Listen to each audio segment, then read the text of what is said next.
స్థానిక కంబాల చెరువు సమీపంలోని వై జంక్షన్ వద్ద ఇండియన్ మెడికల్ అసోసియేషన్ ఆధ్వర్యంలో మహిళా విభాగం వైద్యులు అంతర్జాతీయ మహిళా దినోత్సవం సందర్భంగా నిర్వహించిన స్ఫూర్తి ప్రదాత ర్యాలీని జిల్లా కలెక్టర్ డాక్టర్ కె మాధవీలత జెండా ఊపి ప్రారంభించారు. ఈ సందర్భంగా మాధవీలత మాట్లాడుతూ భారతదేశ ఇతిహాస పురాణ కాలం నుంచి మహిళలకు సముచితమైన స్థానం లభిస్తోందని అన్నారు.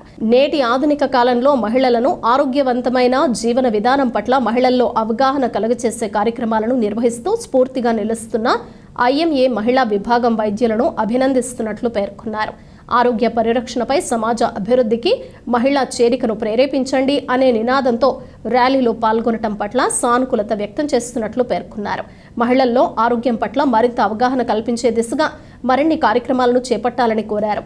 మహిళల శారీరక, మానసిక ఆరోగ్యపరంగా, రాజకీయంగా, ఆర్థికంగా బలోపేతం కావాలన్నారు. అధ్యక్షుడు YS Guruprasad, Sai Prasad, NV Narasimha Rao, D Bhaskar Raju, DRC Joga Rao, K Aruna Kumari, Padmaja, Premalatha, G Kanthi Teja, G Radhika తదితరులు పాల్గొన్నారు.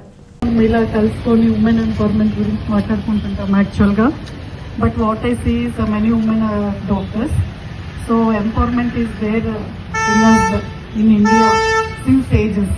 నేను మొన్న కూడా చెప్తా ఉన్నాను, నిన్న మనం ఎందుకు సెలబ్రేట్ చేసుకోలేకపోయాము శివరాత్రి శివుడిని ఏమంటారు అంటే ఆ టైంలోనే ఏన్షియంట్ టైమ్స్లోనే మనకి హాఫ్ ఇచ్చారు అప్పుడు అంటే. So it was there since ages. Only thing is మన మైండ్ బ్లాక్ అనేది మనం పోగొట్టుకొని we have to get empowered both socially, physically, mentally అన్ని రకాలుగా స్ట్రాంగ్గా ఉండాలి. సో హెల్త్ పరంగా మీరందరూ డాక్టర్స్ కాబట్టి you should make women strong.